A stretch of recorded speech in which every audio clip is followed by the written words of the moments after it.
Assalamualaikum friends, welcome back to Zainusfoodtube. ഞാൻ പിന്നെയും വന്നു കേട്ടോ. ഇപ്പോൾ നിങ്ങൾ വിചാരിക്കുന്നുണ്ടാവും ഇപ്പോൾ ഇവള് തന്നെയാണല്ലോ വരുന്നതെന്നല്ല. ഞാനിപ്പോൾ കുറച്ച് ഫ്രീ ആയത് കാരണം ഞാൻ കുറച്ച് വീഡിയോസ് ചെയ്യാമെന്ന് വിചാരിച്ചതാണ് കേട്ടോ. ഇൻഷാ അല്ലാ അടുത്ത് തന്നെ ഉമ്മാൻ്റെ വീഡിയോസൊക്കെ ആയിട്ട് വരുന്നതായിരിക്കും. അപ്പോൾ ഇന്ന് നമുക്ക് ഇറാനിപോള എങ്ങനെ ഉണ്ടാക്കാമെന്ന് നോക്കാം. ഞാനത് ഇവിടെ കാണിക്കാൻ പോകുന്നത്. അതിന് വേണ്ട ഇൻഗ്രീഡിയൻസ് എന്തൊക്കെയാണെന്ന് നോക്കാം.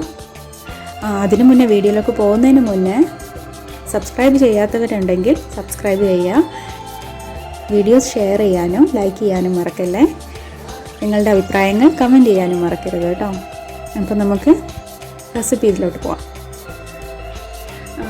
ഒരു മീഡിയം സൈസ് സവോള ചെറുതായി കൊത്തി അരിഞ്ഞത്, ജിഞ്ചർ ഗാർലിക് ഇഞ്ചി വെളുത്തുള്ളി പേസ്റ്റ്, ഒരു പച്ചമുളക് ചെറുതായിട്ട് അരിഞ്ഞത്, കുറച്ച് കറിവേപ്പില ചെറുതായിട്ട് അരിഞ്ഞത്, പിന്നെ ചിക്കൻ ബോൺലെസ് ചിക്കൻ എടുത്തിട്ട് വേവിച്ച് ഉപ്പും മഞ്ഞൾപ്പൊടി ഇട്ട് വേവിച്ച് ഷ്രെഡ് ചെയ്ത് വെച്ചതാണ്. മിക്സിയിലിട്ടൊന്ന് അടിച്ച് ഷ്രെഡ് ചെയ്ത് വെച്ചതാണ്. അപ്പോൾ ഇത്രയാണ് മസാലയ്ക്ക് വേണ്ടത്. പിന്നെ മസാലപ്പൊടികളാണ് വേണ്ടത്. മുളക് പൊടി, മല്ലിപ്പൊടി, ഗരം മസാല, പെരിഞ്ചീരകപ്പൊടി, മഞ്ഞൾപ്പൊടി, അങ്ങനെ എല്ലാ പൊടികളുമാണ് ആവശ്യം. അപ്പോൾ അതെല്ലാം ഞാൻ ഇടുന്നതനുസരിച്ച് കാണിക്കുന്നതായിരിക്കും.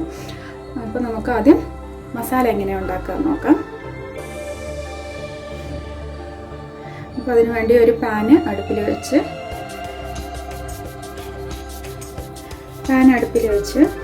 കത്തിക്കുക. പാൻ ചൂടാകുമ്പോൾ കുറച്ച് വെളിച്ചെണ്ണ ഒഴിച്ച് കൊടുക്കുക. നിങ്ങൾക്ക് ഇഷ്ടമുള്ള എണ്ണ ഉപയോഗിക്കാം. ഞാനിപ്പോൾ വെളിച്ചെണ്ണയാണ് ഉപയോഗിക്കുന്നത്.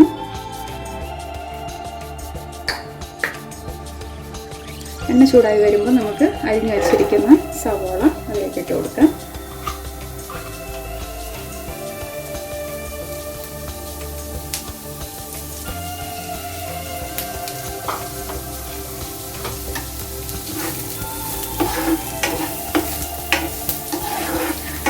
സവാള നന്നായിട്ട് വഴറ്റിയെടുക്കണം.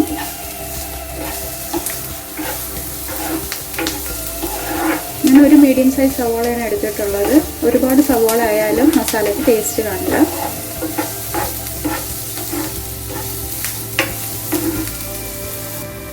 ഇനി നമുക്ക് ഇതിലേക്ക് അരിഞ്ഞു വെച്ചിരിക്കുന്ന പച്ചമുളക്, ഇഞ്ചി വെളുത്തുള്ളി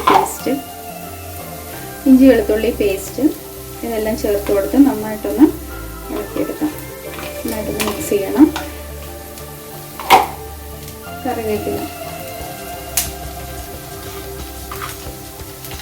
ഇത് നന്നായിട്ടൊന്ന് മിക്സ് ചെയ്തെടുക്കാം.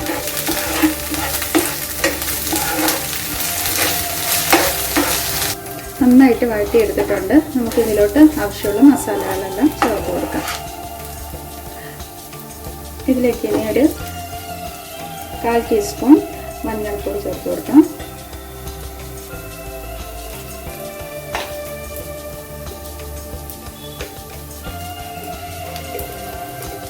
അര ടീസ്പൂൺ മുളക് പൊടി,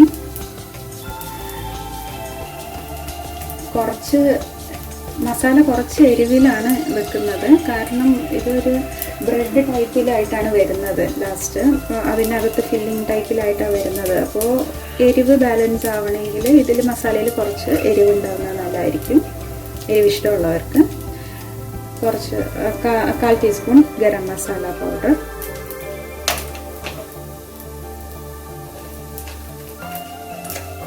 കാൽ ടീസ്പൂൺ കുരുമുളക് പൊടി,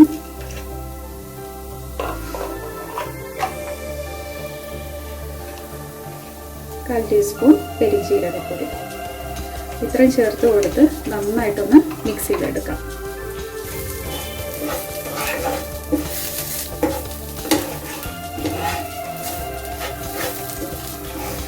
ഒരുപാട് ഡ്രൈ ആയിട്ട് തോന്നുകയാണെങ്കിൽ കുറച്ച് വെള്ളം ഒഴിച്ചു കൊടുക്കാം. ഇനി നമുക്ക് ഈ മസാലയിലോട്ട് ഷ്രെഡ് ചെയ്ത് വെച്ചിരിക്കുന്ന ചിക്കൻ ചേർത്ത് കൊടുക്കണം.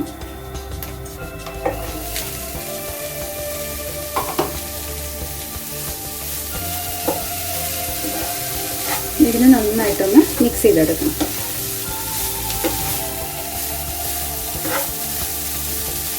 ഇനി ഇതിലേക്ക് ആവശ്യത്തിനുള്ള ഉപ്പ് ചേർത്ത് അടച്ച് ചെറിയ തീയിൽ വെച്ച് കൊടുക്കാം കുറച്ച് നേരം, ഒരു 5 മിനിറ്റ്. മസാലയെല്ലാം ചിക്കനിലോട്ട് നന്നായിട്ട് പിടിക്കാൻ വേണ്ടിയിട്ടാണ്. ആവശ്യത്തിനുള്ള ഉപ്പ് ചേർത്ത് കൊടുത്ത് നന്നായിട്ട് മിക്സ് ചെയ്ത് കൊടുക്കുക. എന്നിട്ട് ചെറിയ തീയിലായിട്ട് അടച്ചു വെക്കുക. 5 മിനിറ്റ് അടച്ചു വയ്ക്കുക. അപ്പോൾ നമ്മുടെ മസാല ഇവിടെ റെഡി ആയിട്ടുണ്ട്. നമുക്കിനി ഇതിലേക്ക് കുറച്ച് മല്ലിയില അരിഞ്ഞതും കൂടെ ഇട്ട് കൊടുത്തിട്ട് നന്നായിട്ടൊന്ന് മിക്സ് ചെയ്ത് കുറച്ച് നേരം ഒന്ന് അടച്ചു വെക്കാം. നമുക്ക് നമ്മൾ പോളയ്ക്ക് വേണ്ട ബാറ്റർ എങ്ങനെ റെഡിയാക്കുന്നതെന്ന് നോക്കാം. അതുവരെ ബാറ്റർ റെഡിയാക്കുന്നത് വരെ മസാല ഇവിടെ അടച്ചു വെക്കാം.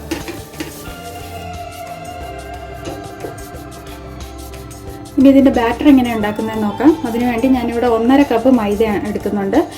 ഒരു മിക്സിയുടെ ജാർ എടുത്ത് അതിലോട്ട് 1.5 കപ്പ് മൈദ ചേർത്ത് കൊടുക്കണം.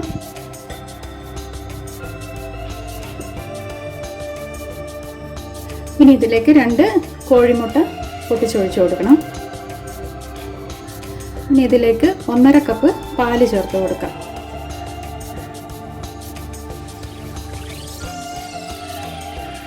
ഇനി ഇതിലേക്ക് 1 കപ്പ് സൺഫ്ലവർ ഓയിൽ ചേർത്ത് കൊടുക്കണം. ആവശ്യത്തിനുള്ള ഉപ്പ് ചേർത്ത് കൊടുക്കണം. ഒരു 1/4 ടീസ്പൂൺ കുരുമുളക് പൊടി.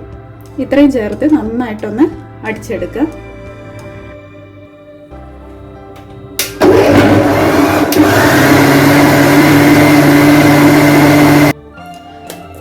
ഇനി ഒരു പാൻ എടുത്ത് അടുപ്പിൽ വെച്ച്, അടി ഇല്ലാത്ത പാനാണെങ്കിൽ അടിയിൽ ഒരു തട്ടോ പാത്രമോ എന്തെങ്കിലും വെച്ച് കൊടുത്തിട്ട് വേണം പാൻ വെക്കാൻ.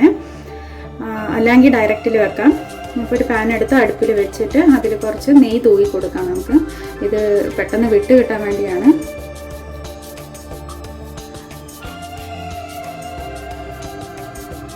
പിന്നെ പാനിൻ്റെ എല്ലാ വശത്തോട്ടും ആക്കി കൊടുക്കണം.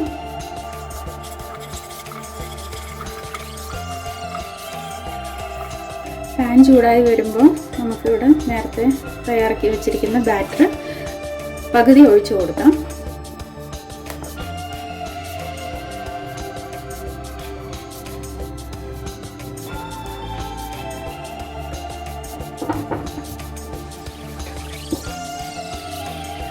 ഇനി ഇതിനെ അടച്ചു വെച്ച് ഒരു ചെറിയ തീയിൽ അടച്ചു വെച്ച് ഒരു 5 മിനിറ്റ് വേവിച്ചെടുക്കണം. അപ്പോൾ ആ ബാറ്റർ ഒന്ന് വെന്ത് വന്നിട്ടുണ്ട്, പകുതി വെന്ത് വന്നിട്ടുണ്ട്. അപ്പോൾ അതിൻ്റെ മേളിലോട്ട് നമുക്ക് നമ്മൾ തയ്യാറാക്കി വെച്ചിരിക്കുന്ന മസാല ഇട്ട് കൊടുക്കണം.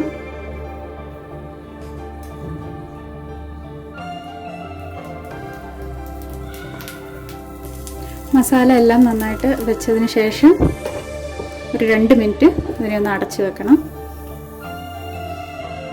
2 മിനിറ്റ് അടച്ചു വെച്ചതിന് ശേഷം അടുപ്പ് മാറ്റി ബാക്കി ബാറ്റർ അതിൻ്റെ മുകളിലോട്ട് ഒഴിച്ചു കൊടുക്കാം. അതെല്ലാം കവർ ചെയ്യുന്നത് പോലെ ഒഴിച്ചു കൊടുക്കണം.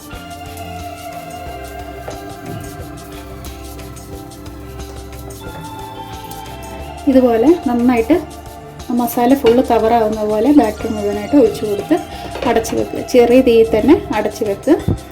ഒരു 2 മിനിറ്റ് കഴിയുമ്പോൾ നമുക്ക് അതിൻ്റെ മുകളിൽ ക്യാപ്സിക്കംസും മല്ലിയിലയും ഇഷ്ടമുള്ളവർക്ക് ചീസും ഇട്ട് കൊടുക്കാം. അങ്ങനെ ഗാർണിഷ് ചെയ്തെടുക്കാം. ഇനി ഇതിൻ്റെ മുകളിലേക്ക് അരിഞ്ഞു വച്ചിരിക്കുന്ന ക്യാപ്സിക്കമിൻ്റെ കഷ്ണങ്ങൾ, ക്യാപ്സിക്കം പീസസ് ഇട്ട് കൊടുത്ത് ഗാർണിഷ് ചെയ്യാം.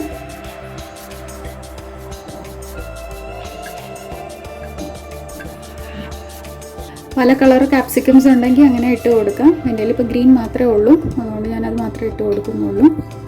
ഇനി അതിനെ അടച്ചു വെച്ച് നന്നായിട്ട് സെറ്റ് ആവുന്നത് വരെ നമുക്ക് വെയിറ്റ് ചെയ്യാം. അപ്പോൾ ഇതിൻ്റെ ഒരു സൈഡ് വെന്ത് കിട്ടി. അപ്പോൾ ഞാൻ തിരിച്ചിട്ട് കൊടുത്തിട്ടുണ്ട്. ഇനി നമുക്ക് മറ്റേ ഭാഗവും കൂടെ ഇതുപോലെ വേവിച്ചെടുക്കണം. ഇതിപ്പോൾ ആയിട്ടുണ്ട്. ഒരു ഫോർക്ക് വെച്ചിട്ടോ അല്ലെങ്കിൽ ഒരു ടൂത്ത് പിക്ക് വെച്ചോ ഇങ്ങനെ കുത്തി നോക്കിയിട്ട് അത് ക്ലീനായിട്ട് വരുവാണെങ്കിൽ ഇത് റെഡി ആയിട്ടുണ്ടെന്നാണ് അർത്ഥം. അപ്പോൾ നമുക്കിനി ഇതൊരു സെർവിങ് പാത്രത്തിലോട്ട് മാറ്റാം. ഇറാനിപ്പോള ഇവിടെ റെഡി ആയിട്ടുണ്ട്. നമുക്കിനി ഇതിനെ മുറിച്ച് സെർവ് ചെയ്യാം.